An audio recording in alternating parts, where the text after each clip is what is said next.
Hello, everyone. Welcome again. Two interviews in one day. I feel so blessed. Some Drunk Canadian, thank you very much for joining me, man. Thanks for having me. Appreciate it. Yeah, absolutely.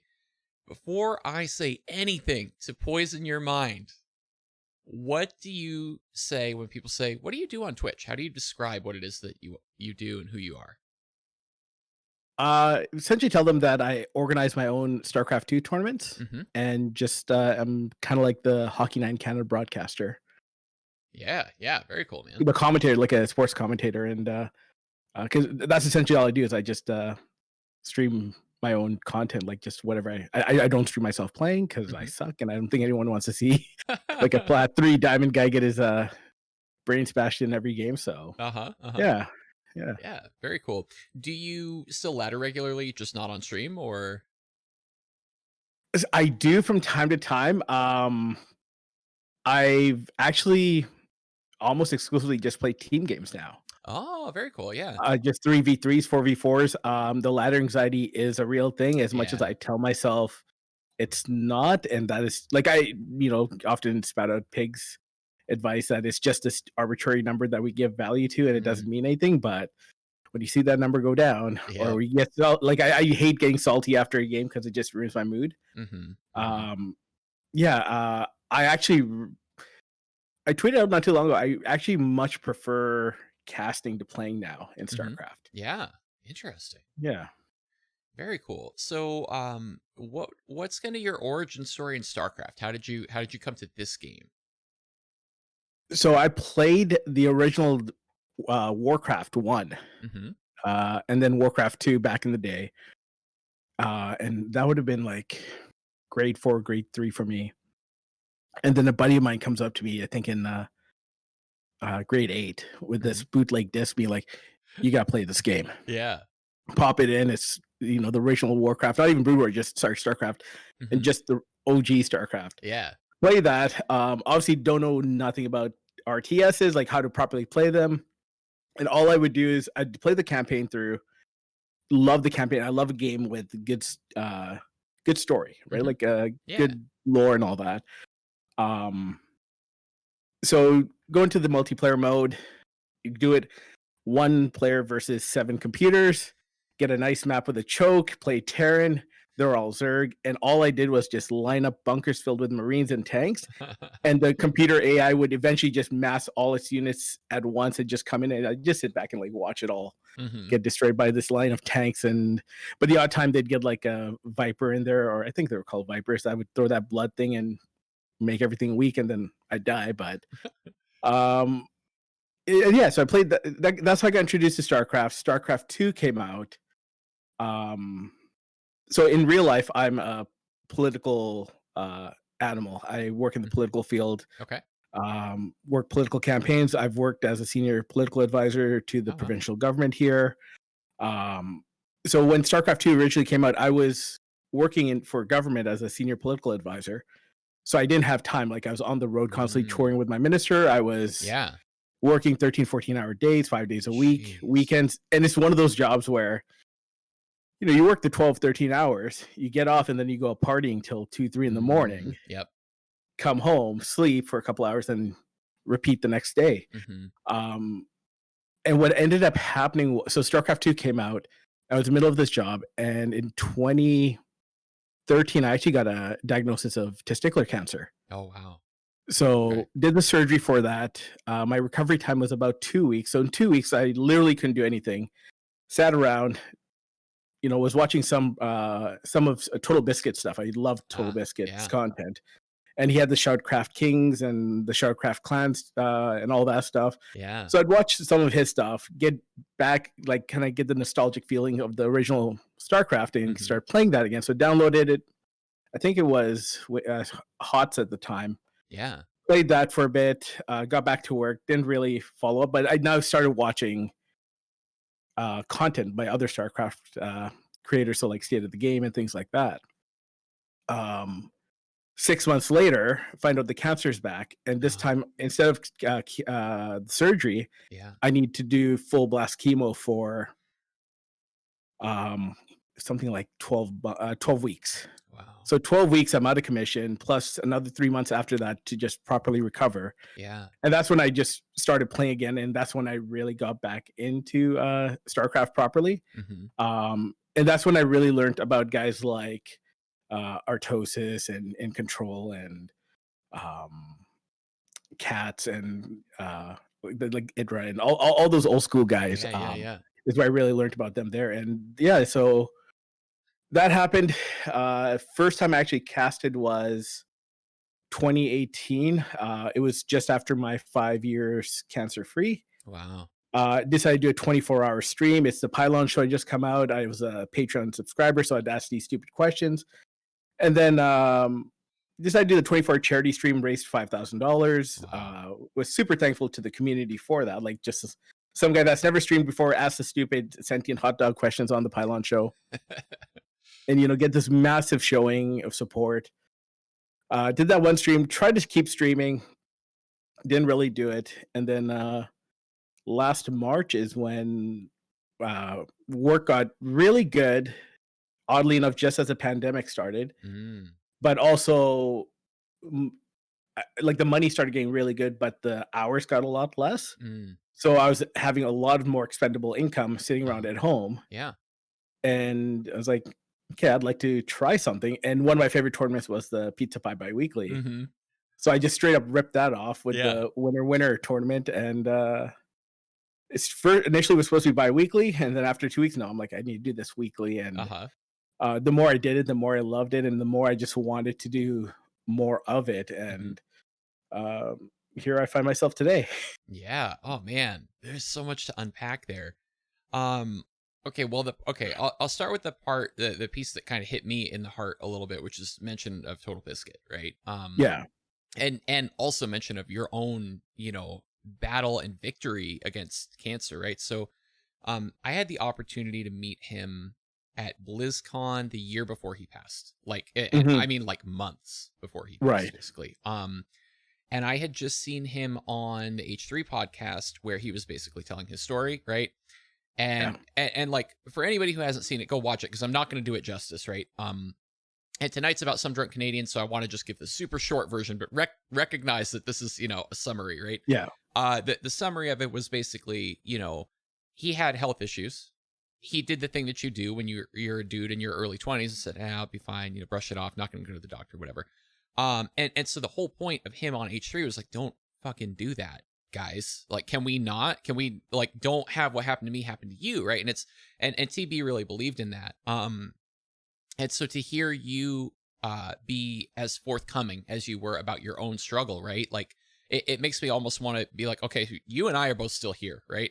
My health struggles aren't anywhere near what you had, and it sure as shit, ain't anything near what he had. But, I want to do right by his memory in the sense of like, okay, so can we talk about like how did you get that figured out? Did you start feeling bad? Did they like? Oh, 100%. So for me, I felt a lump. Okay, Straight up, I felt a lump on my testicle. It yeah, was in the literally in the, like they say, in the shower, feel yourself. yeah, yeah, yeah. I lost my dad to cancer when I was very young. I was Oh wow, 13 when okay, he passed away. yeah, So it's one of those things that's always kind of the back of my head. But even then, like you just mentioned with Tobis, I remember that podcast quite vividly. mm-hmm, Um, like felt the lump. I'm like, oh, it's nothing. It's whatever. mm-hmm, Don't need to necessarily um get it checked out. Told a friend of mine about it, and she was like, go get it checked out. I actually ended up waiting 3 months wow, before I actually got it checked out. So I felt it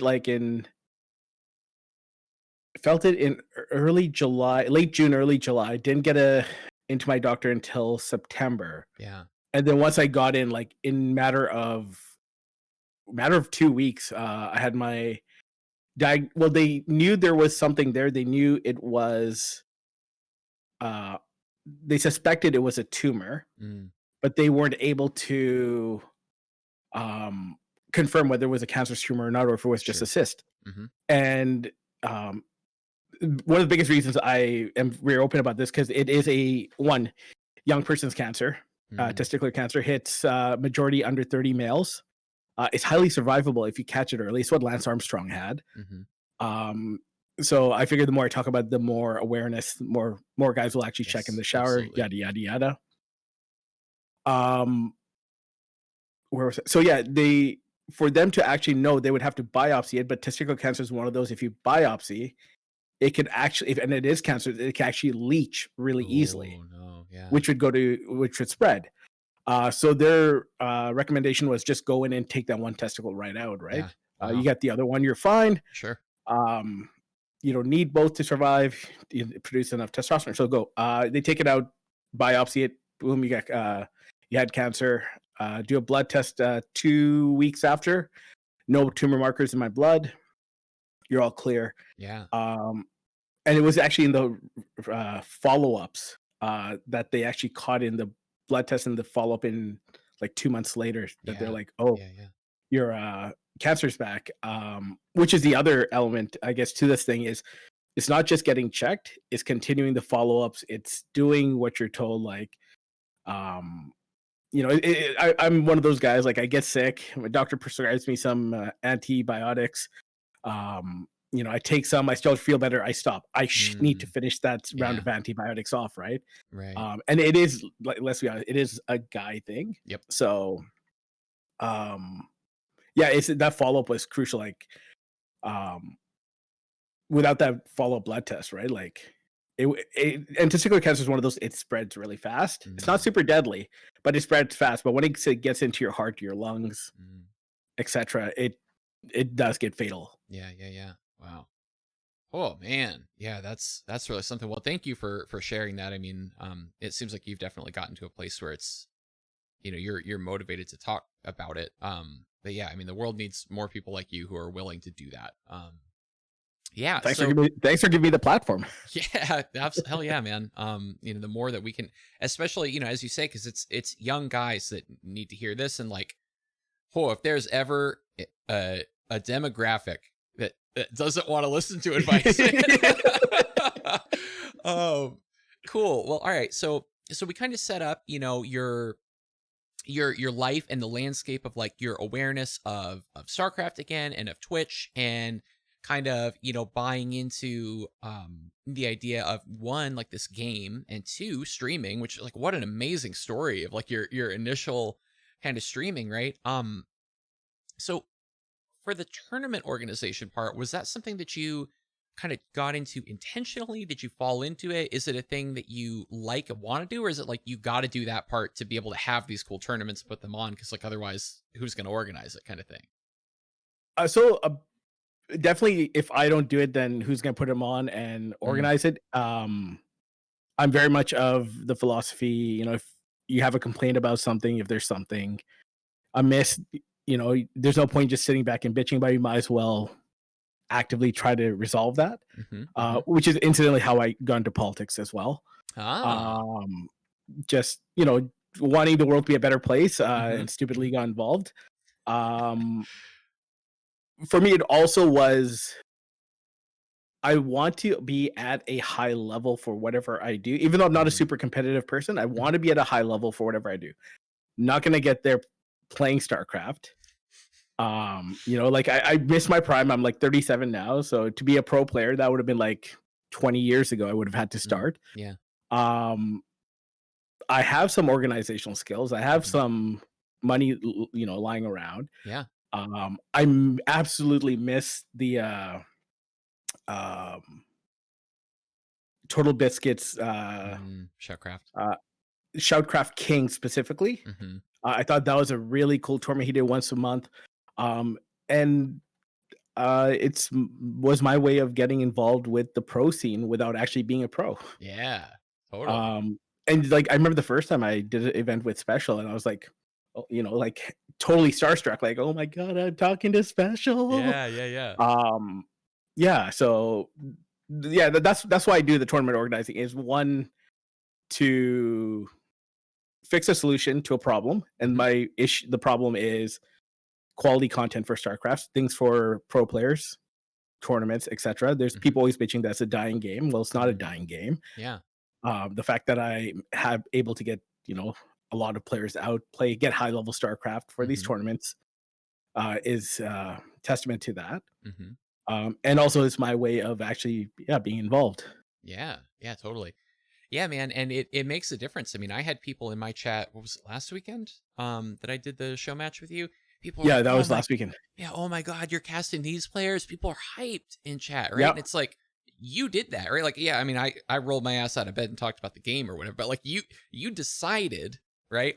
I'm going to get these pros and I'm going to pay them this money and I have this money and I'm willing to spend it and I'm going to organize it and I'll handle all the chaos that comes with that, right? And we will talk about the chaos. Don't you worry. I'm going to give you an opportunity to vent. Not those two players specifically, but just in general. I'm sure you run into a lot of things. Oh yeah, So and like there's some stuff in there that you don't really think about till it's happening, like, servers, right? And yeah, I totally didn't think about that. I was like, okay, we have a player in Eastern America uh huh, and a player in Asia, in Vietnam.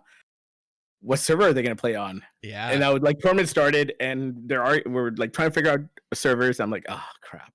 So yeah, afterwards, I sent both of them a quick. I'm like, that was totally on me. mm-hmm, I should have sorted that out beforehand. mm-hmm, mm-hmm, And yeah, it's another lesson learned. Another one totally. was the first time I did a Korean tournament. I didn't seed properly, and the first Ah, round I had Prince playing special, which is probably something you should get like in the quarterfinals or the yeah, semifinals, yeah, right? yeah, right. And Prince was not happy about Oh it. no. So it's like from every time something like that goes wrong, it's like to my checklist another thing to add on. It's like, okay, Yeah, yeah, yeah. I'm gonna log on half an hour early, make sure everyone's seated, Mm-hmm, make sure before I finalize if there's any last minute entrants, make sure they're seated properly, and then mm-hmm. go. Yeah, yeah, interesting. So, yeah, I mean, it sounds like you've built up a big kind of knowledge base around this. What are, you told two stories there, but what are maybe some of the other things that you already, I mean, those are examples of like things where you went, oh shit, I never expected this, right? But I bet you there are like a million things that are already in your head that that the average viewer has no freaking clue is even a part of what you do. Like, I mean, for me, like I didn't even think about map vetoes, right? Like that somebody has to choose how that goes or whatever. Like the first time I played in a tournament, I went, what the hell do you mean ABB? What does this even mean, right? Like, so can you just tell, like, for the viewers out there who are oblivious to that, like, what does that even look like? Um, Mimicry is the best form of flattery. Yeah. So the first thing I did was I went to uh, Lima League. I went to the Pizza Pie Biweekly, Hmm. all the Cranky Duckling tournaments, the Alpha X stuff, Yeah. and went to their challenge pages and just read through the rules Mm. and lifted whatever I could. Yep. So, um, yeah, obviously the vetoes were there. Things like server preference for that tournament was Mm. there. Um, Hmm. Making sure the prize pool's in there, how the prize pool is going to get distributed. Um, Making sure you have the channel in the rules so Hmm. players know what channel to join in. Um, yeah, all that stuff. I learned from that.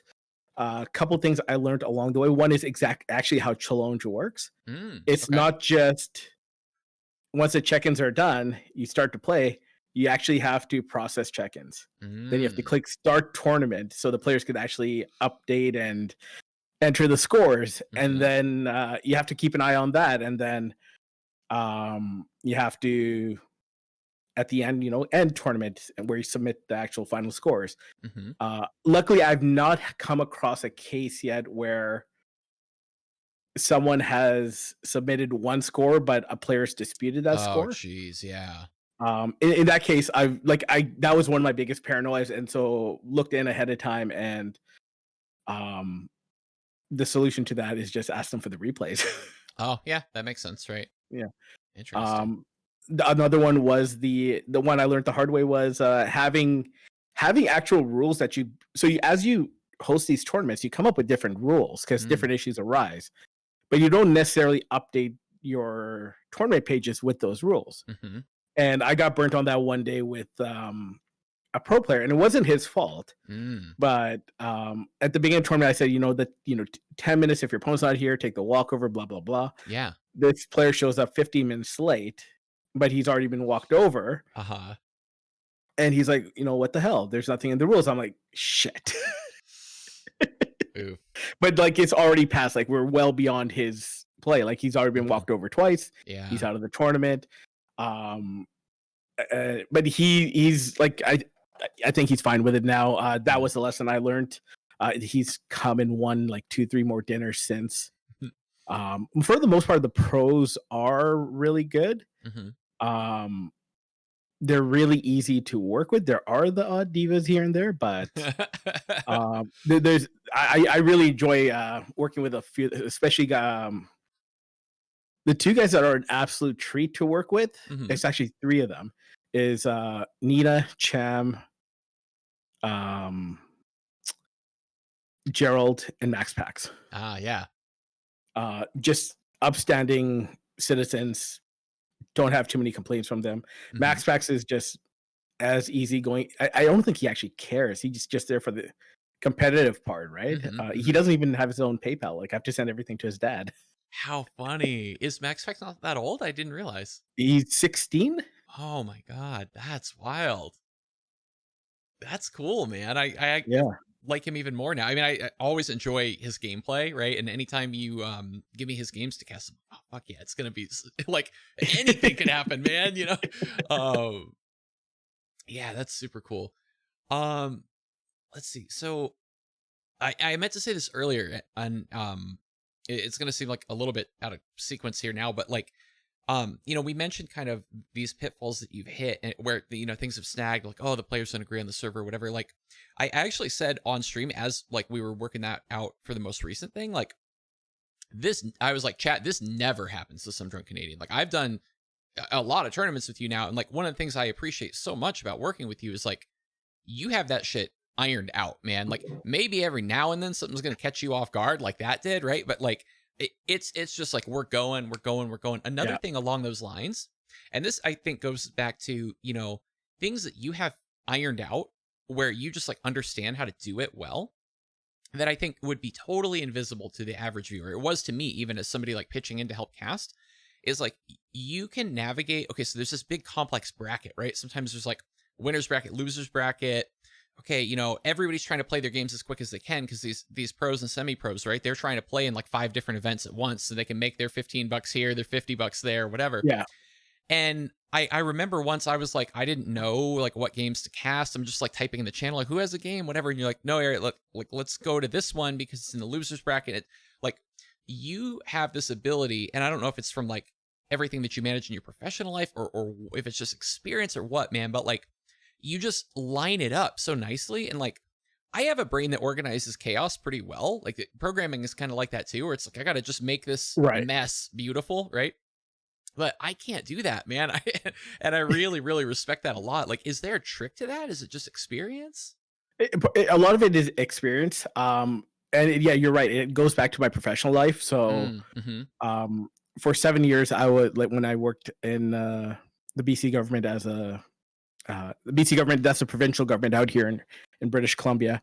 Um, as a political advisor, I was the person that actually staffed our minister Mm-hmm. and went with them on tour wherever they went. And wherever we went, we had this extensive 150-point checklist that we had to make sure everything was checked off Wow. before we even like put it on the calendar. And it's just the different things like making sure um, the local like local our version of congressmen are notified, the local mayors Mm-hmm. notified, stakeholders know that we're coming. Is there any media we have to be aware of? Doing an issue scan of the area. Mm. What are the type of, if we do run into media, if we run into a protester, if we run into just someone batshit crazy, Yeah. what are they likely to ask you? What are they likely to say to you? Like, what are the Mm-hmm. big issues and how are we going to respond? And having that to prepare the minister ahead of time, because you are their final line of defense before they go out and speak. Yeah. And I've had, and I won't say any names because of confidentiality, but I've had probably two of the hardest, most batshit crazy ministers we've had in Oh government.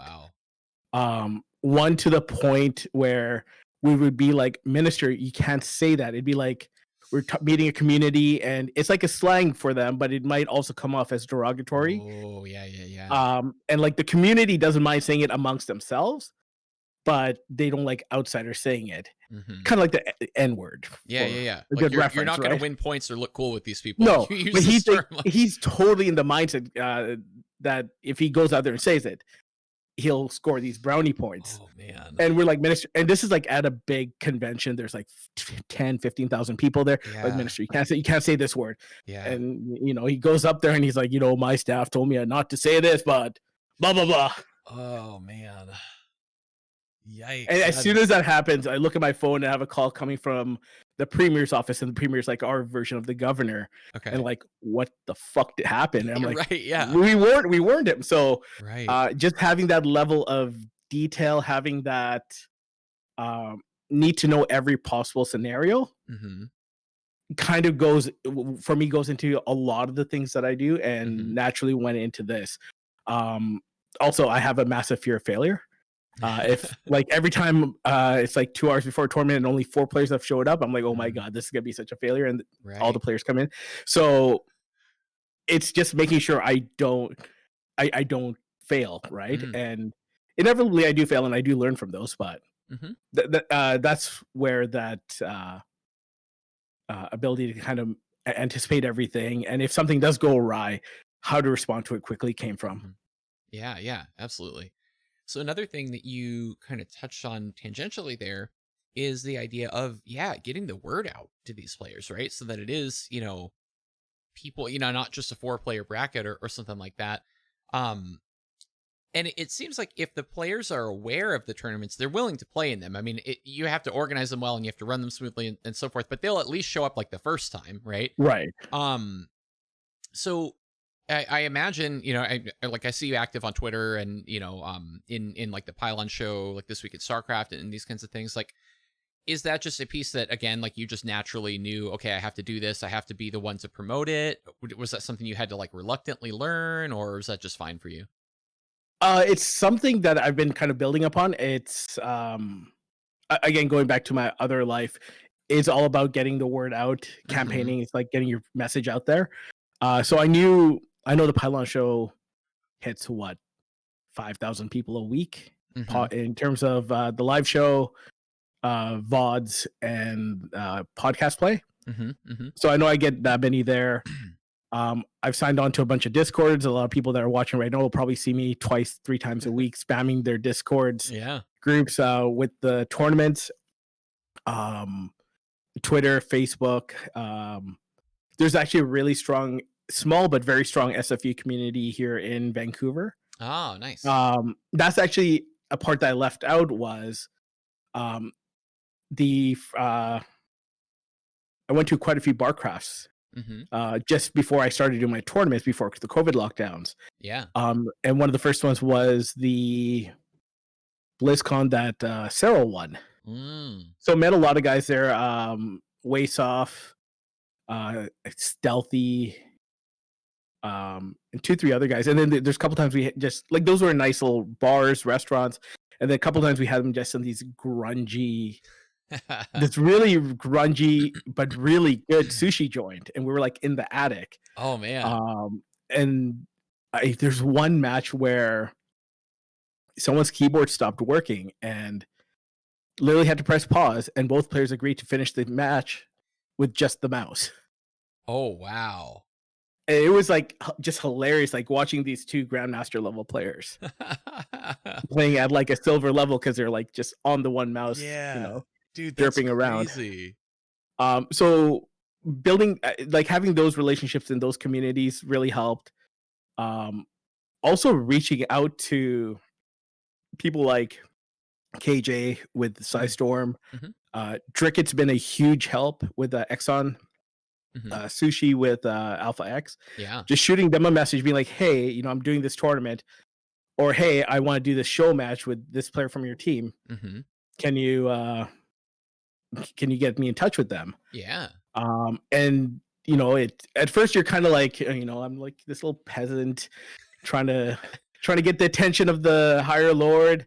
But it's totally one of those things that you won't get it if you don't ask for it, Mm, and you can't be scared to ask because the worst case is no. right. Right, right. Um, and that's whatever, right? Like you get an answer pretty quick. Mhm. Yeah, and Um, it's so shocking too in StarCraft. At least like this is my experience. Like when you ask people for stuff, they're usually like, "Yeah, okay, cool, I'll do that with you." Like mhm, and if it is a no, it's like, "Sorry, I'm seeing my family that day." It's not like "F you, exactly. you're trash." You know, it's like Yeah, I'm busy kind of thing. it's Um, almost exactly the opposite of what you see in game on ladder. yeah, that's true, man. Oh, that's funny. Okay, so talking about like just different kinds of things that you organize, right? So there's sort of these like weekly like do you call them cups? Do you call them tournaments? It's like a recurring sort of event. Like I don't know what to. They're just weeklies. okay, sure, So weeklies, what yeah. what I do call a cup. So I have the winner, I'll buy your effing dinner, Hmm. which is my premier flagship, the Yeah. one that started, the one that'll like when I stop casting is when it'll stop. Yeah. The other one is the SDC Cup, Hmm. which was originally the Cascadia Cup. So a lot of my tournament names have to do with the Pacific Northwest, Yeah. Cascadia Mountains. SDC is just my initials, Hmm. and because I needed a name and I couldn't think of anything. So the Cascadia Cup was initially for kind of the North American West Coast Central community. Hmm. Um, and then I decided, I want to cater maybe to the Korean and Southeast Asian community a bit more. Hmm. Um, so I renamed it to the SDC Cup, shipped it over to the KR server. Hmm. Wake up every Wednesday at 1 in the morning to run that tournament. Brutal, man. My girlfriend loves it because she's asleep in the bedroom, doesn't hear me at all. She Yeah. doesn't have to like vacate the living room or anything. Oh, yeah. She goes to sleep, wakes up. I've done a full tournament, and she's none the wiser. Um, and then yeah, the winner. I have a monthly that I'm starting called I've already done the first one, the Orca Cup, which is a GSL style tournament. It's 6 invites, two from the um open qualifiers. Hmm. And this last time the final four was Nina Cham, Special, and Nice. Oh, wow, And yeah. Special ended up winning it. So I'm gonna do that, and that's like a month long tournament, pretty big prize pool. Every Tuesday nights, I might change that up depending on work, because I didn't realize. So this is where my detail kind of falls through the cracks. My attention to Uh-huh. detail. Yeah. I'm like, yeah, this is Tuesday night at 6 p.m. The next tournament I cast is on Wednesday mornings, not realizing it's literally the same night. Ah, yep. So I cast till 9, sleep from 9 to midnight, wake up at midnight to Ooh, cast at 1. ouch. Man. Um, yeah, what else? I have the show match series that I got going. Nina and Mio Micah have agreed to a rematch because they settled the last one 5-5 Oh, tie. dude, that's hype. I So we're didn't gonna know have that that. yet. There's another one that I'm working on. I say these are both GSL level players. Hmm. Um, I've don't know if I can announce it yet. I will say one of them is Estrella. Okay. The other one, I haven't fully confirmed. Mm. He's in, but he's not. With him, it's like figuring out the server issue and time Hmm. zone and day of time. Yeah. So once we get that settled out, we'll have that out there. Yeah. Um, what else? I have the Some Drunk Canadian Classic, which is a ripoff of a lot of my tournaments are ripoffs. It's a ripoff of Creighton Olsen's Bald Guy Classic. Uh-huh. It's an all random tournament that are played on 7 maps from the past, Oh, and that's so cool, man. it's amazing watching some like I remember the first match that Max Pax played on Abyssal Reef, one of my favorite maps, just Hmm. because of the underwater mechanics. Yeah. He's at the natural and he's trying to wall off, and he's like actually types in the chat, it's like, how do I wall off? Oh, is the map before his time, or does he just not Oh, remember? it's before his time. It was Holy I want shit! to It's say not that even. was the end of HOTS. Oh my god, dude. Like that map isn't even before my time. And Max Pax is like 100 times better at the game. And I'm not that old in StarCraft. Like I'm Yeah, not really StarCraft old, right? Like I came from beginning of Legacy. Holy right. shit. That oh, you just broke my brain. No, dude. And it's one Although of those maps. It's a beautiful map. It's a mhm, macro-oriented map because it's this massive map. But the natural literally has 3 ways into it. yeah. One from the side where the third is, and one from the main pathway leading to your opponent's base. Mhm. And that pathway, that is actually up a ramp with destructible rocks. So even if you do wall off They can there, re-break it. Yeah. yeah. So it was a fun map to watch him play on. It didn't go well for him, and it also is nice. I love that tournament, just because it does provide some very entertaining games. It gets players out of their elements. It's a Mhm. lot more lighthearted, a lot more fun. The only reason I don't play it, I don't do it as much now, is I am partnered up with OSC, and they Yeah. provide funding through Matcherino codes, OSC points, and their rules like you have to play on the current ladder map. Ah, So sure. Yeah, yeah, yeah. That makes yeah, sense. So how did the relationship with OSC get started then? Was that did they reach out to you or Star Killer, straight up ah. Star Killer. He played in one of my tournaments. Um, After I sent him a private message thanking him, I was like a huge fan of his because Yeah. he's Mr. Pizza Pie Biweekly, right? He's one of the Mhm. most pizza pies. And he had just missed a dinner to, I want to say Snockstar just beat him out in the finals. Mhm. Um, and So I messaged him and we're chatting, and he's like, "Hey, like at that point, I'm like still trying to get more players to join the matches, but also trying to grow my stream. I'm still trying to grow my stream." Mhm. Um, and he's like, "Have you heard of OSC?" And I was like, "I guess I've kind of heard of them here and there. I don't know much Yeah. about them." And then he got me in touch with Eddie, and as soon as Eddie got involved, he's like, "Okay, if we move this here, you're not conflicting with this anymore, and Ah. we could throw this much points into it. And I could give you these codes, and then now you could also have a $10 random prize for this tournament. And now this Mhm. tournament, instead of you paying out $50, you're only paying out 35 because you have 15 in codes." Mm. Um, Eddie's been super helpful. Like if there's anyone in the community that I could give the real MVP to Yeah. meme, there's two people. One is and I'm saying this purely as a fanboy, is Fear Dragon. Mhm. I think he does more for the community than a lot of people realize. And Yeah. two is Eddie. Mhm. The amount of work and effort Eddie puts into the community is ridiculous. Yeah. So you brought up actually exactly the next thing I was going to ask, which is like there are a lot of people organizing community tournaments, right? And I mean these players will play for 15 bucks, you know. Um and so it's pretty easy. It could I could have the Air Cup tomorrow with like $10 and people would show up to it. Like they might be semi-pros or something, right? But Right. like obviously I would fucking run it into the ground because I don't know what I'm doing. But my point is there's a lot of people out there trying to do these community tournaments, right? So how do you navigate around everybody else's schedule? Like is Eddie just managing all of this or is that just OSC? Like how does that work? So through OSC, he does have a calendar of all his events. And I don't know if he's actually looking at his calendar when we're talking or if he just Mhm. has it all memorized. Yeah. But every time I suggest a day and time for something, he's like, "Nope, that's Uh, gonna conflict with the Kung Fu Cup. That's gonna conflict with yeah. X, Y, and Z." So um yeah, so there's that, and the other one I use is the Team Liquid calendar. Mhm.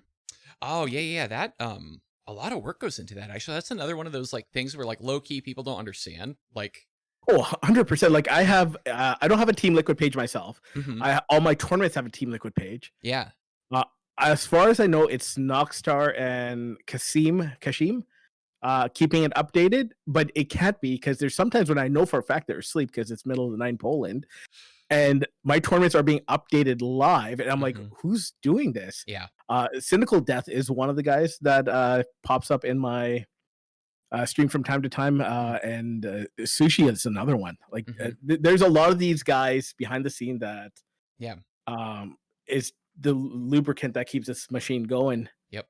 Yeah, no man, no and matter how hard Blizzard tries. Right, yeah. They will, yeah, people will get on the wiki and just throw the scene on their back, man.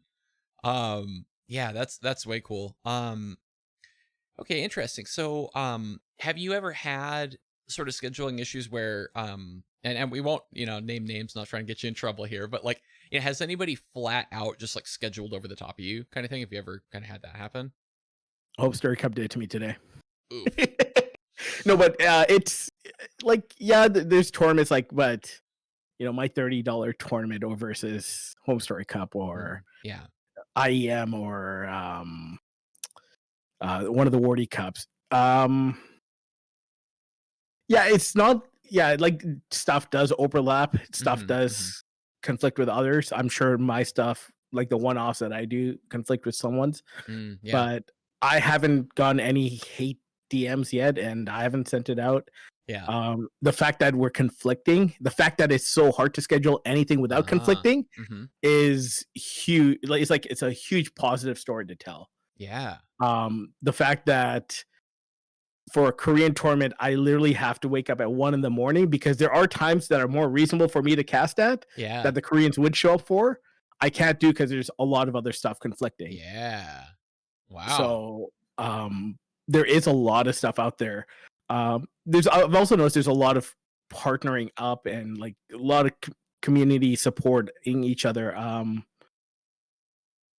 Like the Pizza Pie bi-weekly, I know Hmm. for a fact. Uh, Genesis Gaming is now helping out with quite a bit. Mm. Helping that's back to biweekly.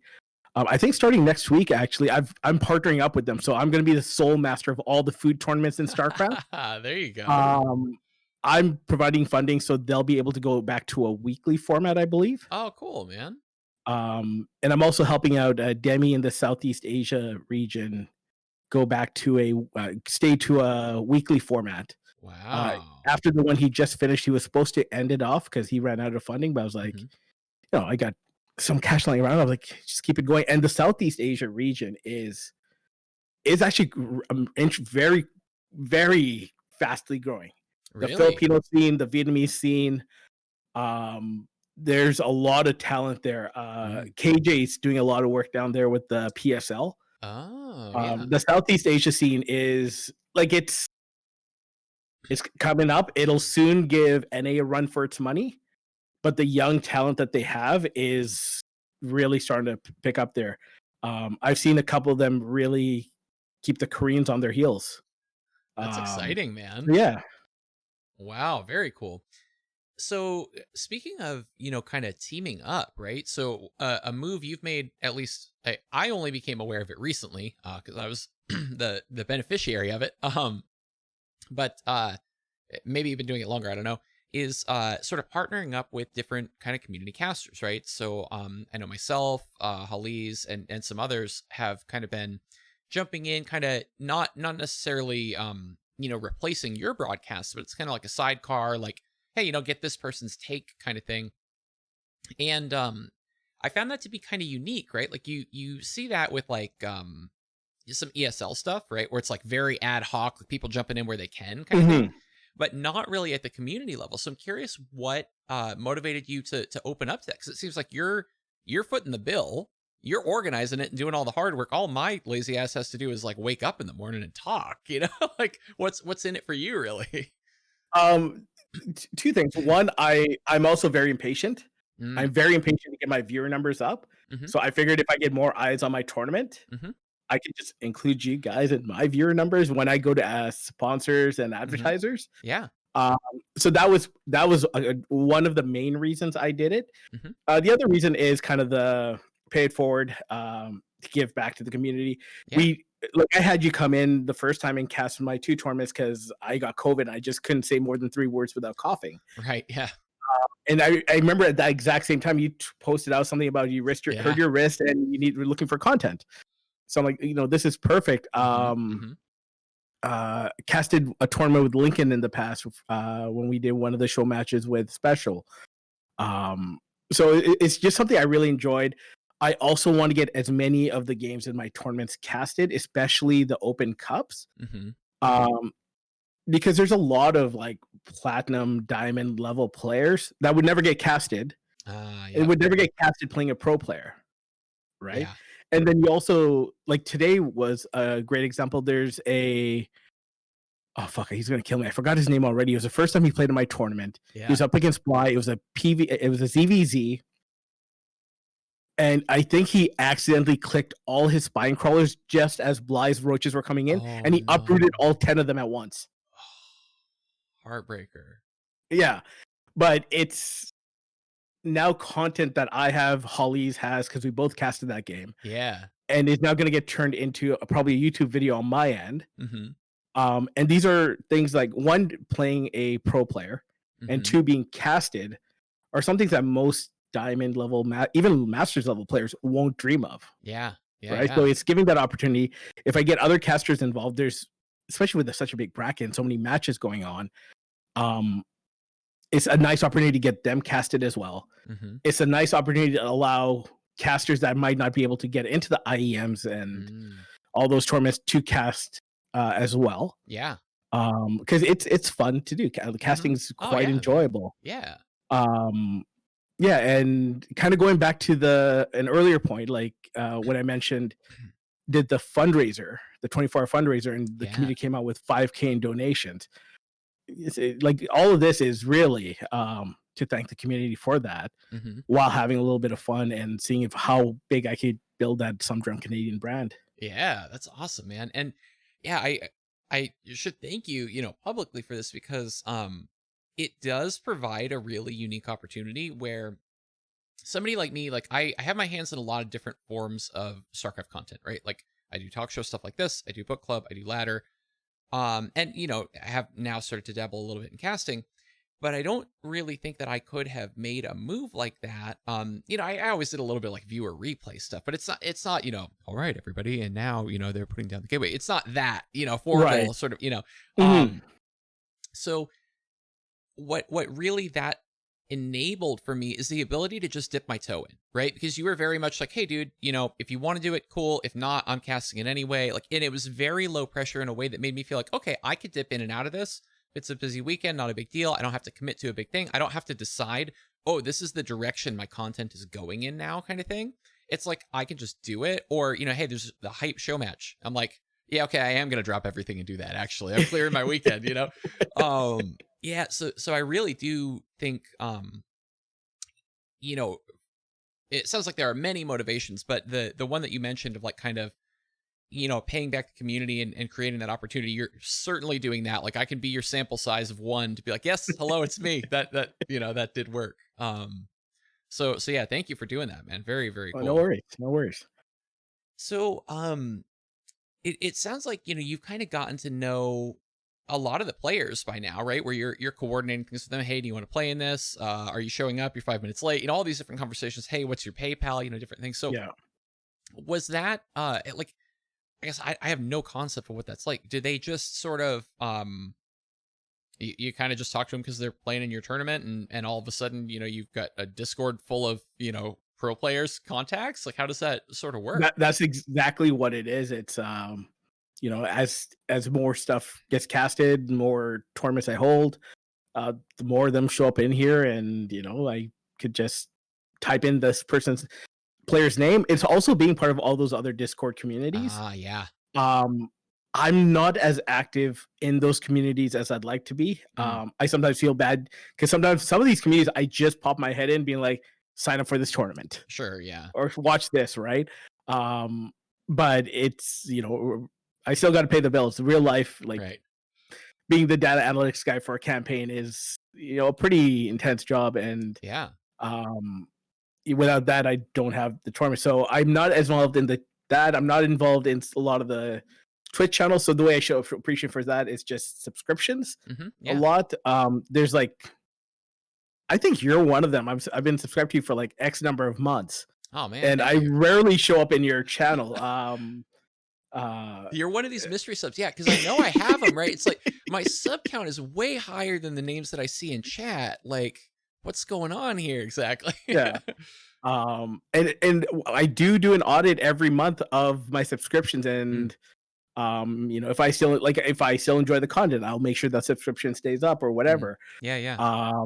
But anyways, so that is how it's the Discord communities, and just over time, I've built up this Rolodex in Discord of all these pro players and other organizers and Mhm. um, managers and stuff that I could just pull up and just shoot ahead. And like, end of the day, they're still human, right? Like, Sure, yeah. they're just another person. And um, like Gerald, I just randomly message him and just shoot the shit with him. I was Uh-huh.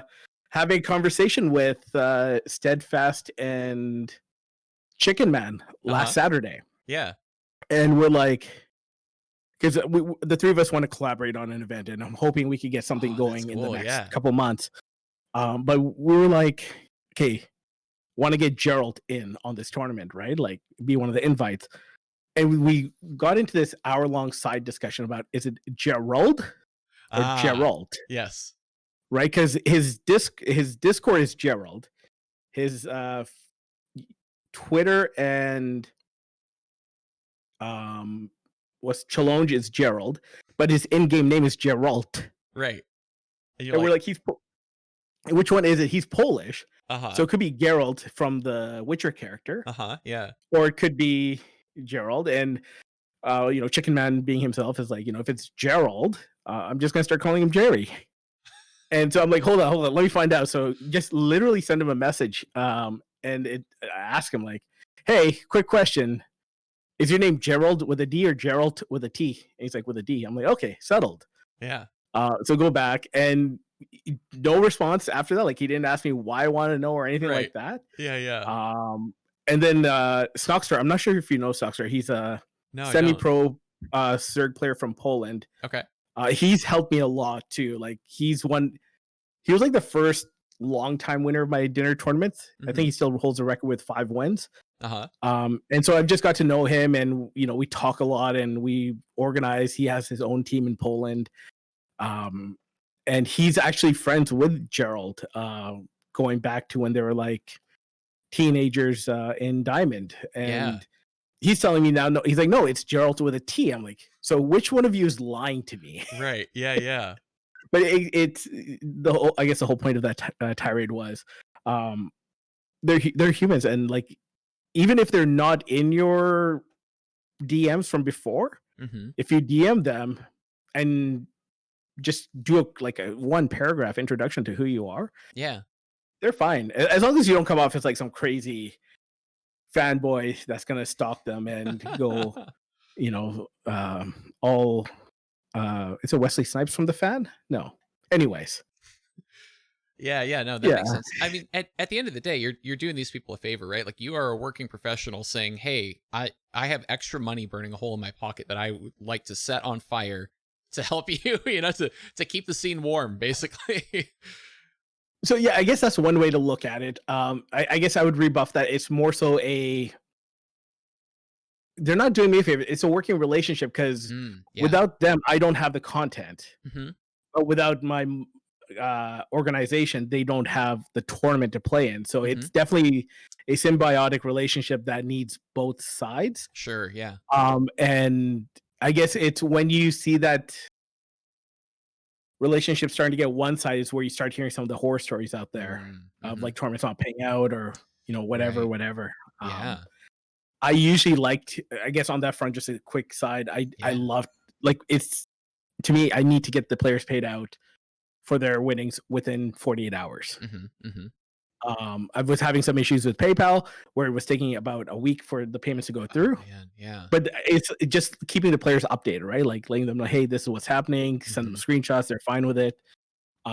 It's just when you go into the radio silence is when they kind of like, hey, and the Yeah. players do talk, right? Like, you want to keep a good relationship with them, Mhm. but organizers talk too, right? Like, Yeah. there's other players that are known to be a little diva-ish, and Mhm. so yeah, yeah. Yeah, very, very interesting. I think it speaks a lot to your character, that you do think of it that way. I guess along those lines of, just how you think of sort of, building your brand and building these tournament series and stuff. Is this, long term, right? Thinking long term, is this intended to always be like a charity thing for you in the sense of money coming out of your own pocket to sort of nurture the scene in the kind of symbiosis of like everybody wants this to be a thing? Or, you're talking about sort of ramping up kind of sponsors and stuff. Would it, ideally in a perfect world, would it ideally turn into a thing where you're not having to constantly invest, or how would that look for you? I would like to get it to a point where I have sponsors there to help alleviate some of the costs. Sure. I don't. My goal isn't to make this a full time thing. My goal isn't Mhm. to make this my gig. Yeah. My gig is I am a data expert, Cambridge Analytica Light for Canadian politics. Yeah. That's what I do. That's what I'm good at. That's what brings me the money. This Mhm. is purely a side project, a passion project that I got going that my girlfriend does not mind me wasting, not wasting, but spending money on. Yeah. Yeah. Yeah. Um, I, okay, so I guess to answer part of your question, the outlook for me is um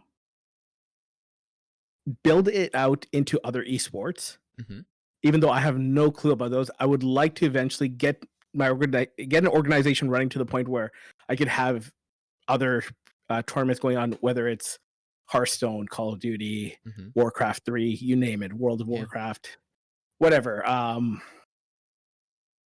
I my ultimate goal for Starcraft is to compete with Home Story Cup.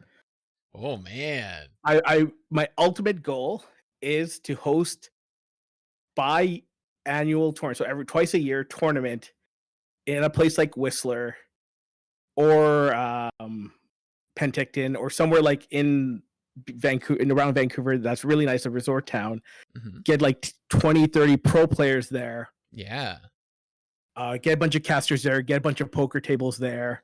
Do all the stuff we're not supposed to do, Yeah. and just have a day old time, right? Oh Um, man, nerd that's chills. that's my ultimate goal is to do something like that. And I also think Vancouver's perfect because it's in North America. Mhm. It's not too far from Korea, time zone wise, Yeah. but it's also not that far from Europe. Mhm. So it's like Oh, a that's great spot, cool. I think. Um, and like every time me and my girlfriend were out, like we were in Whistler just before COVID hit on a mini vacation, and I'm like, can you imagine like around this hot tub pool, just having a couple computer stations set up, having people casting their players in the pool, guys playing there, drinks over here, poker game going there, um, so on and so on. Mhm. So that's my ultimate goal for Starcraft. Starcraft will never be a moneymaker for me. It will always be a money hole. But I don't mind that. I want to go Yeah. into the other esports that have money to fund Starcraft. There you go. Right? See, Yeah. you found the angle, right? This is the way to get StarCraft people to not hate you for just even mentioning lightly another game. You're like, Right. "Hey, look, here's the reason, boys and girls." Oh man, that's awesome. So, okay, just thinking back to like, you talked about the demands that this job can put on you, particularly when it's, sort of like real crunch time type scenario. Um, and then also like you work, work, work, work, work, and then it's like gotta go party and then sleep a tiny bit. And then, have you always been sort of like party animal type guy? Like, do you thrive in that? Or is that just like you kind of gotta do it as part of the job? How does that work?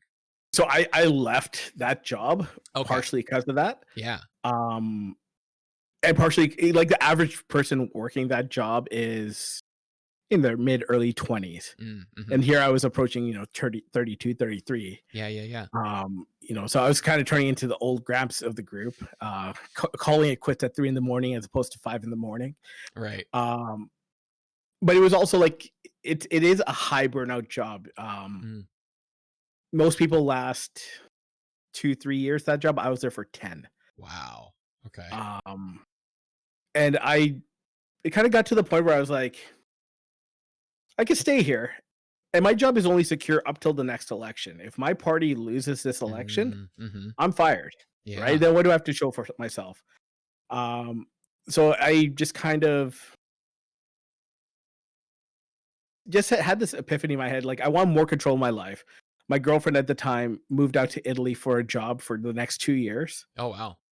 So I would only get 3 weeks a year to take off Yeah, that's to hard. go visit her, and that's even if I could get those 3 weeks off together, right? My boss Yeah, might be like, "I'm only giving you a week. Yes, you're entitled to 3, but you're only getting a week," right. which is exactly what happened the first time. So I was like, "I'm done working towards someone else's end goal, someone else's vision, Hmm. and I wanna start working towards my own." So what I did, I left government, jumped on a plane, went out to Milan, visited my girlfriend for 3 weeks, traveled, all throughout northern Italy, got fat as fuck, still haven't lost the weight, um, and, came back and I started a business where I consulted when I helped, technology companies, interact with government Hmm. because the language government speaks is not Yeah, the government language is stuck in the 1980s. Technology companies are speaking in 2030, right. Yeah. right? So there's like this 50-year gap Hmm. between Hmm.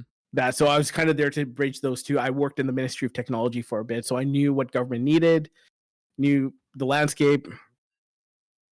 Yeah. So did that. And then elections started getting called, and people were like, "Hey, we need someone to, just manage our database, right? Like, Hmm. just manage our database.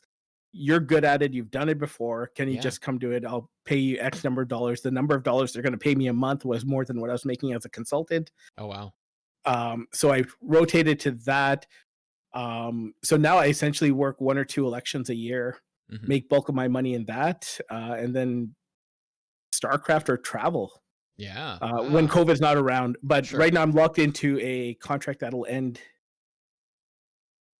February, March of next year. Hmm. It's a massive nomination race out here. Ah. And my campaign manager's given me like all the free will in terms of testing out different theories and Mm. strategies. He might actually be watching. Kareem, if you're there, hi. Um, he's also a Warcraft nerd, right? Like Oh, I, cool, I have man. Warcraft 1 set up on my computer. Every now and then he'll come by and just boot me off my computer and just load up Warcraft 1 and just start playing. Yeah. I'm like, well, I'm not doing any work for the next hour. Right. Let's hope there's no crises popping up because Right. he's lost for an hour. Oh, that's funny. Um, but yeah, so I don't necessarily I have the crazy hours still, but it's not like what it used to be where it Mm. was, party, work until 8 p.m., party till 3 a.m., go to sleep, wake up at 7 a.m., go to work, repeat. And Yeah. when you're at work, excuse me, it's not hungover work. It's like you Mm. have to be on the ball, right? Yeah, Like yeah, yeah. Oh, you have yeah, so yeah, it's not quite there, but um like I'm already in my head thinking of contingencies like we had an election last October where I couldn't cast anything. I couldn't do anything, mm, right? Just mhm. because I was too busy. Yeah, I also didn't. I hadn't had you co-cast. I didn't have Holly mm, co-casting or anything yeah, like that. So I'm thinking now I'm getting to a point where I'm almost comfortable with well, I am comfortable with if I have to fuck off for 2-3 weeks. mhm. Hey, Airred, hey, Hollies, hey, Lincoln, or Wace off. Can you guys not just cast the tournament, but do slight admin? Like it runs Mm, itself. right. Here's what you guys have to do. Here's what you have to look out for. Mhm. Go. Right, right, right, yeah. Right. Um, and yeah, so um, it's not the same lifestyle. I'm not a party animal. I am like okay, that's a lie. Before I met my girlfriend, I loved to party. Mhm, All my work friends told her about so my real name's Brandon. mhm. Told her about Brandon and Wild Turkey. And when the Okay. Wild Turkey comes out, Brandon disappears and Big B shows up. And when Big B shows up, it's Bad News Bears. Okay. Um, so ever since that's happened, she like forbids me. She like the whiskey I'm drinking right now, she actually helped me pick it out. Mhm, She loves me drinking fancy whiskeys, high-end whiskeys. mhm. She like if I buy a bottle, if I not bottle, if I buy a drink with wild turkey in it, it'll be an issue for the next 2 days. Oh, wow. Yeah. And she has reason to do this because every time I've drank wild turkey around her, like with my friends, Yeah. it's always turned into a big B night, and she Okay. does not like that. Yeah. because she's not a drinker at all. She doesn't drink. Her family doesn't drink. Uh-huh. Um, and then she's dating a guy who goes by the name Some Drunk Canadian, right? So, Right. Yeah. Oh, that's funny. um, so yeah, Wild Turkey. Ever since Wild Turkey's left, Brandon's been a little more tame. So how did you come by Some Drunk Canadian then as your handle? Was that because of, Big B type, history? No, not related to Big B history, but it was a Big B night. Okay. So we went out drinking with some friends. It was a long weekend, and in the city of Victoria, it's one of those towns where everyone is either a government worker, a university student, or senior citizen waiting to die. Okay. So naturally, everything closes early to cater to the Uh-huh. senior citizens. Right. Of course. So the bar was closed early, like at 1 o'clock. I go home, load up Team Fortress 2, and I was just looking at my name, and it's like it was my old ID is Red 84, which is a combination of my first and last name and the year I'm born. And I'm Mhm. like, well, I don't like this name right now. Yeah. And like I'm sitting there literally drunk out of my ass, trying to think of a new name, and still playing. And I start trash talking people because that's what I do when I'm drunk. And some guy says, who the fuck do you think you are? I'm like, no one, just some drunk Canadian. And in And it there, it's like, stuck. okay, that's how the Yeah. identity was born. It was literally someone asking me who the fuck I was. That's funny. And my response man. was, I'm just some drunk Canadian. That's too funny. Oh man. Okay, actually follow-up question now. Do you ever think that it'll be an issue with a sponsor? You think anybody's going to come at you sideways about it? If the BC Cancer Foundation was fine having a guy named Some Drunk Canadian fundraise for them, You're right. and the sponsor has an issue, I don't want that sponsor. Yeah. That's true, man. I love it. Sticking to your guns. That's cool. Shoot, I had another question I wanted to ask you and it's gone now. I got too excited by the story. Oh, no. Okay, so it was so clearly your girlfriend's a good influence on you. We've established this, right? So but man, you work hard, like, and I don't just mean, at the day job. Like, it sounds like that's certainly more chill than it used to be, right? But you're very prolific in terms of the Starcraft scene and the just sheer number of events that you organize, right? So this is like a recurring theme where, I'm asking everybody this. It's like, because I have this problem and I'm looking for who has the secrets about it, right? Like, how do you make all of it fit in your life? You clearly value your relationship. You value your job because you're telling me, hey, look, if like the job's what's funding the tournaments, if work is hot, I'm saying, F you to, I'm giving the tournament the stiff arm kind of thing.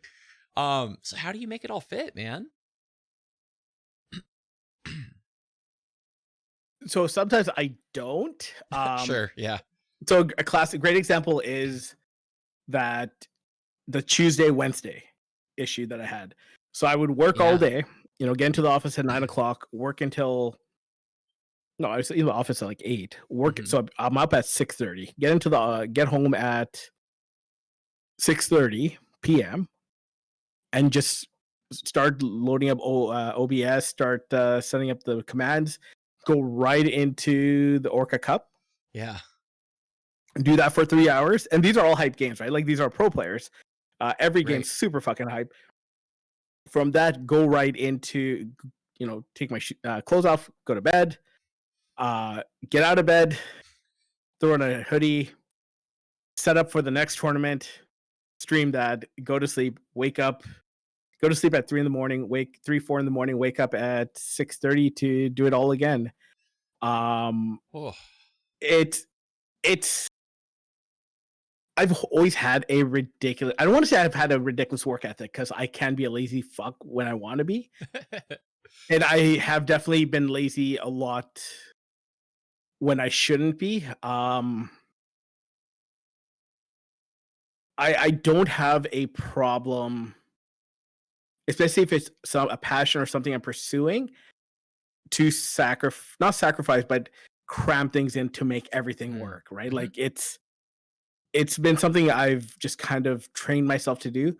to work. And like, I guess a great side story to this is, and you told me if I have Yes. stories, go Tell off. them. So Tell them. this is I'm gonna be sipping my this is lips. gonna be like a 3 hour long podcast now. Okay, That's uh, great. Bring it. Bring it. the first political gig I got was a volunteer political gig. It was the first time I did Danalytics. It was a massive nomination campaign. It was like I guess in the States you have your primaries, right? So this Yeah. is kind of the primary, but just in our state for the leadership of this party. And whoever won this leadership would go on to become the premier, the governor of the Mhm. province. Mhm. Um, and it was the first big break I had in politics, but it was a volunteer gig. Okay. At the same time, I was going to university, get my poli sci degree, and at the same time, I was working a full time job as a Oh, operator for the phone company. So when you dialed 0 or 411, I was the fucker that answered. yeah. Right? So my schedule, and so to make everything work, I did the graveyard shift at the phone company. So I started at 2 in the morning, Mhm. work until 9 a.m., get off work, take the bus 6 blocks down to my school, Jeez. do my morning courses. I was only taking 3 courses, and they're all in the morning. Do the courses from 10 to 12.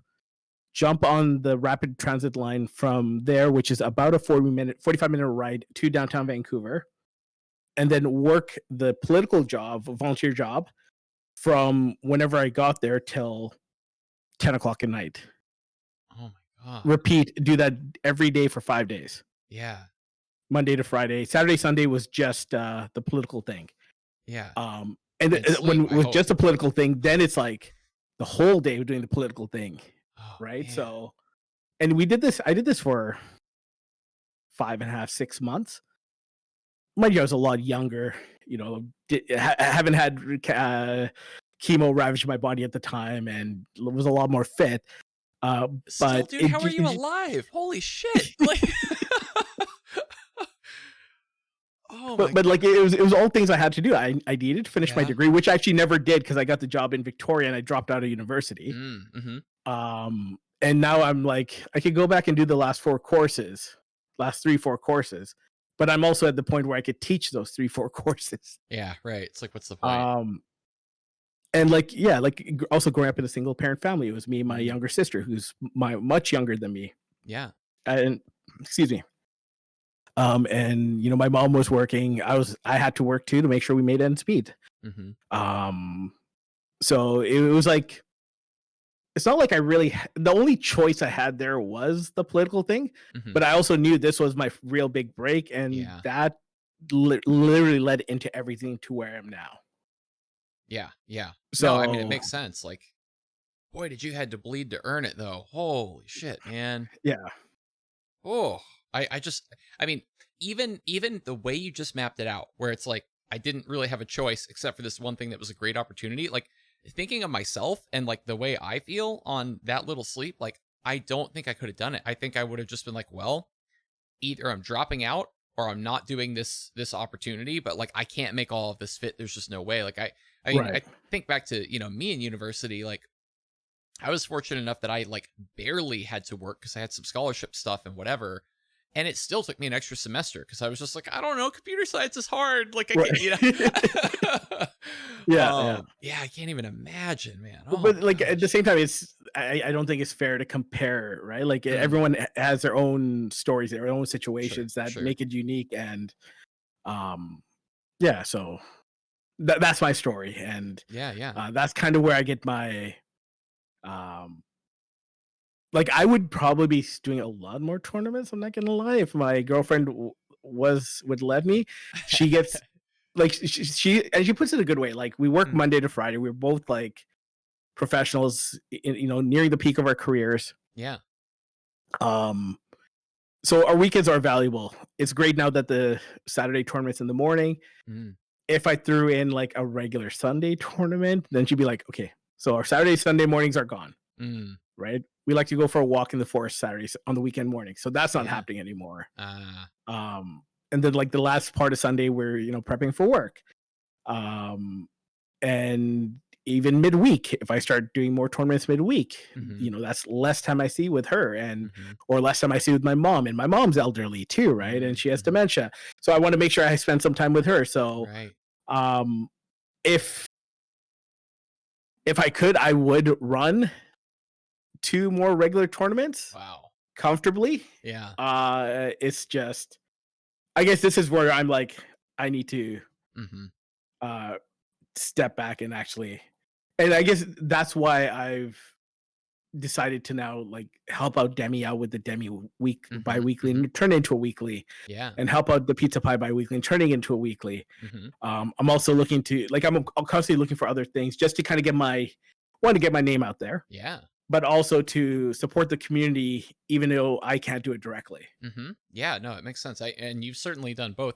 I just remembered another thing that I wanted to say, and some drunk Canadian, hold my beer because I'm coming after the people in chat and on YouTube right now. So you mentioned this notion of like you feel sometimes you're one of these guys. It's like I'm not super active in chat maybe or in the Discord, but then I'm still plugging my tournament or whatnot, and like you sounded very apologetic about that, like oh like I don't want to be seen as this guy who's like just using somebody's Discord to promote, and like hold, hold on for a minute, you chill for a minute, because look, it's one thing if you're because and there are people who do it, and I'm not going to call them out, but there are people who do it, and it's like, hey, check out my ladder stream, and it's like, bruh, that's the only shit you've ever said in my Discord, right? Right. But like that is one thing, right? That please go watch me ladder. I'm in Diamond League, right? That's one thing. It is another thing entirely to say, can I please breathe life into the scene with money out of my own pocket and time off of my own life? That is a whole other category. Please, if you never have time to say anything in my Discord other than I'm running a tournament, please watch. Please, I don't care if you write a bot to do that shit. Please advertise it in my tournament or in my Discord rather. Yeah. So, and if anybody has a problem with some drunk Canadian doing that, you talk to me. Okay, I will stand in front of that. I'm sure if I saw a psychologist, they'll say there's something that happened to you when you're a child that makes you feel this way. So yeah, well, I don't know what that thing is, but yeah, there's something in my childhood probably that happened when I was like 4 years old, and my sister must have taken my cookie the wrong way. Right. And now I feel like every time I post in your Discord, I feel like I'm using you. Well, never do, man. Okay, so I like to I know we're coming up on time. I like to end all the interviews kind of the same way. So it's two parts. The first one is I'll if there's anything that I didn't ask you where I'm a failure of an interviewer for not asking this question, you can say, and if not, I have backup like fun questions that I can ask instead. No, I think so. I did go through watch Holly's and a couple other of the stream Mm-hmm. interviews you've done, kind of as my own homework. Uh-huh. Prepare for anything. Like I honestly didn't know what I was going to get asked, so Yeah. that kind of gave me an idea of like what answers to prepare or Mm-hmm. like what to think about. Yeah. And I think you nailed it. Like you've asked everything that I would have wanted to talk about. Okay. All right. Other than what I like to fucking drink. Dude, no. That was what I was gonna say. I was gonna say, all right, I'm setting up for this one. Let me really like be present, because that was my backup. That was my fun question. Is all right. I've got 5 whole minutes to talk to you about whiskey. See, I didn't realize. Okay, I knew you were some drunk Canadian. I didn't know you were a whiskey guy though. So I love whiskey. can we just dive that for the duration, the Sure. remainder of the interview? 100%. Okay. Right now I'm on a Japanese whiskey kick, and I have Maynard to thank for that. I asked him on Okay. a Pylon Show question. Wasted one of my not waste. I asked one of my questions. Asked him, what's your favorite whiskey? What's your favorite drink? And he's like, Japanese whiskey. Named off a few. Got a couple of them. Loved it. Ever since then, that's been my jam. Mm-hmm. I mentioned Wild Turkey is still my heart. Yeah. Beers, I used to love beer. I used to drink it all the time. Mm-hmm. Now, as a 37-year-old guy that's knocking on death's door, um, it just gets me bloated. It gets me. Yeah. I can't drink as much. If I do drink beer, it's gonna either be a wheat ale Mm-hmm. or a stout. Okay. Yeah. And for some reason, the stouts don't get me as bloated and full as Interesting. the lagers, which is Yeah. weird. Huh. I love a good stout, except I live in the fucking Pacific Northwest where everything is hoppy with IPA bullshit and pale ales, and I can't stand hop. So winter is my favorite time for beer because that's when all the IPAs, or not all the stouts come out. I hate rum, hate tequila, vodka, gin. Some of them I don't mind. I love Hendrix, but whiskey. Okay, I don't like anything wheat peaty. Not a fan of anything too smoky. I like a nice smooth whiskey. I love my bourbons. Not a fan of rye, which is weird for Canadian because that's what we're known for. Okay. I like the scotches from Islay. I love my Japanese whiskeys. I think I've mentioned that a couple times already. My favorite whiskey experience was, I'll try to cram this in a minute. 2019 we can go before longer. That's okay. You take your time. 2019 before COVID was a thing, when we're still able to freely travel throughout the world. I gifted my girlfriend with a birthday gift, where we'd go to London for 2 weeks and to New York for Thanksgiving, see the Macy's Day Parade, and then do a by tour in DC for a quick conference. When we're in DC, she's like, well, we have a few extra days. Do you mind if we go down to Charleston, South Carolina, where one of her friends lives? She went to Duke University, so she has a lot of roots in that area. She's like from Vancouver, but she got a scholarship for Duke. Go meet her friend. Her friend's like pure bluegrass cut Kentucky. Right? And she learned that I love whiskey, invited her friend who's part of this secret whiskey drinking society to come over for dinner. Okay. And she made this beautiful ragu, roasted, like cooked the pork for like 12 hours or some shit. Wow. Yeah. And this guy shows up with, I kid you not, I'll send you a picture on Discord. Yeah. Kid you not, like some like 13, 14 bottles of whiskey. Oh my God. From the South. Yeah. All bourbons. And it was the first time in a while where I literally at one point had to get up and be like, I'm done. Yeah. Oh man. We're at my girlfriend's friend's place. I don't want to embarrass my girlfriend. I'm going to bed. but it was just the whiskeys and kind of the stories behind the whiskeys. And like I didn't know in Kentucky. So everywhere else, when Crown Royal makes a batch of whiskey, it has to be the same batch for everyone. So regardless of what store you go to, you get the same mix, the same amount of rye, water, sugar, whatever. Yeah.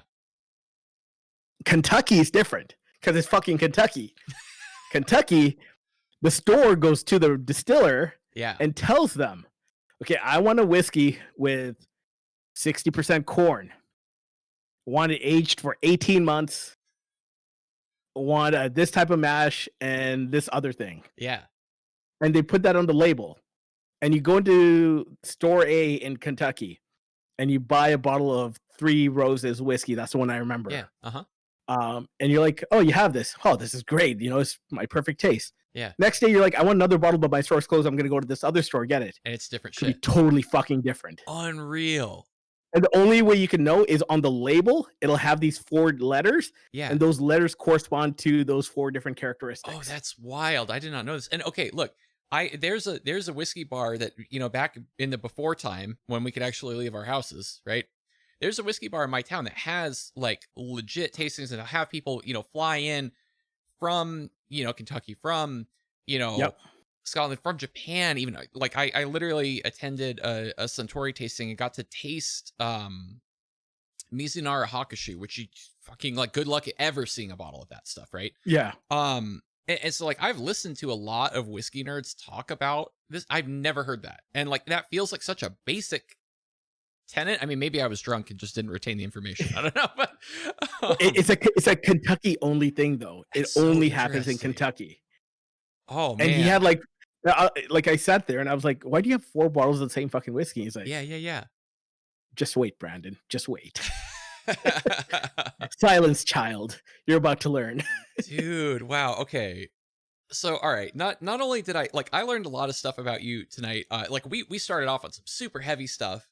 And then I learned a lot about just like what a great guy you are, and also like the technical stuff. of how you do all this and whatever. But the most important thing that I learned today is that we can drink together. Oh, absolutely. So yeah, I used to be a beer guy too. Although, look, and I see the hate coming out of you, and I see the hate coming out of Twitch chat right now for IPAs. Please remember, I'm from San Diego. Okay, I can't drink beer anymore because of my gut. But damn it, don't you dare come after the IPA like that. But that aside, I can't drink the beer anymore anyway, for health reasons. But I can drink whiskey. And dude, I'm also like, I'll do a bourbon, but I don't like a rye. I'm the same way as you. You're the first Yeah. person I've ever heard say that. So this is like, this is okay. We can Yeah. we can work with this. So when are we gonna get some drunk story cup? How realistic is it that that ever happens? Can we start small? I want to make it happen. I guess the small version will be this thing I'm working with Chicken Man and um Steadfast. Yeah. It's yeah. So I think if we get this thing going, to me, it's kind of like the launching project. A really close friend of mine from here in Vancouver, who I've worked with going back 10, 15 years in politics. He runs like a top-notch, phenomenal AV company. Mm-hmm. Does like all our videos for our political campaigns. He's won like international awards for his videos. I'm talking to him.